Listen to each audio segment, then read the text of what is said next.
నమస్తే, welcome to Kiran TV.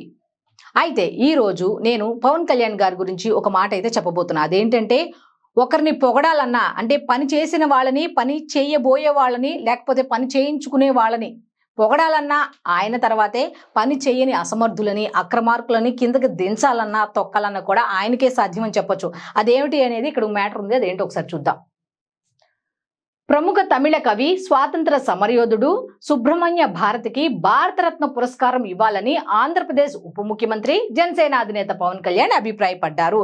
ఇదేంటి ఇది ఇంత హైలైట్ గా స్టోరీ ఎందుకు అని అంటున్నారా? ఇంకా కింద ఉంది మ్యాటర్, అది కూడా చదువుదాం.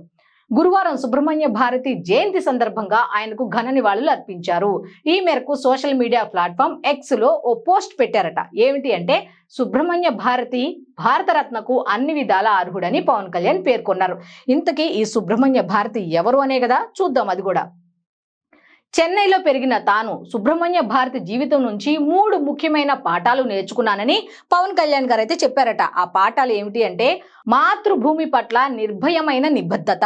మాతృభూమి దగ్గర ఎలా ఉండాలి అంటే, ఆ తల్లి తర్వాతే ఎవరైనా అని నిర్భయంగా ఉండాలి అనేది నేర్చుకున్నారట. ఇంకోటి, మాతృభాషపై ప్రేమ అనేది కూడా నేర్చుకున్నాడట. ఇంకో విషయం ఏంటంటే, బహుభాషా నైపుణ్యాలు, ఇతర భాషల పట్ల గౌరవం.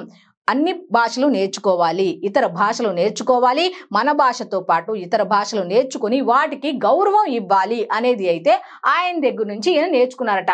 ఈ 3 విషయాలు ఆయన నుంచి నేర్చుకోవాలి. ఆయన నిజంగా భారతరత్నకు అర్హుడు అని తన పోస్ట్ లో ఈయన పేర్కొన్నారు. అయితే ఇక్కడ మనం తెలుసుకోవాల్సింది ఏంటంటే, మన భాషకి ప్రాధాన్యత ఇస్తూనే ఇతర భాషలను కూడా గౌరవించాలి. మన మతాలని, మన కులాలని గౌరవిస్తూనే ఇతర భాషలని అలాగే ఏ విధంగా గౌరవించాలో, మతాలు కులాలను కూడా గౌరవించాలి అనేది ఏ విధంగా స్ఫూర్తి పొందారు అంటే, ఇది ఒక ఇన్స్పిరేషనల్ స్టోరీ అనే చెప్పొచ్చు కదా. ఇప్పుడు చాలా మందికి ఆయన ఏమేం తెలియజేస్తున్నారు అంటే, దేశ నాయకుల గురించి తెలియజేస్తున్నారు, పనితీరు గురించి తెలియజేస్తున్నారు, ప్రభుత్వ విధానాల గురించి తెలియజేస్తున్నారు, సనాతన ధర్మం యొక్క పరిరక్షణ గురించి తెలియజేస్తున్నారు. ఆయన ఏ సభకు వెళ్ళినా, ఏ సమావేశానికి వెళ్ళినా ఒక అంశాన్ని అయితే లేవనెత్తి దానికి పరిష్కార మార్గం చూపిస్తున్నారు. ఈ రోజు పోస్ట్ చేశారు. ఎందుకు? సుబ్రహ్మణ్య భారతి భారతరత్నకు అన్ని విధాల అర్హుడని ఆయన పేర్కొనడం జరిగింది. అది ఆయనకు అవసరం లేదు కదా. కాకపోతే ఆయన నుండి ఈయన నేర్చుకున్నాడు.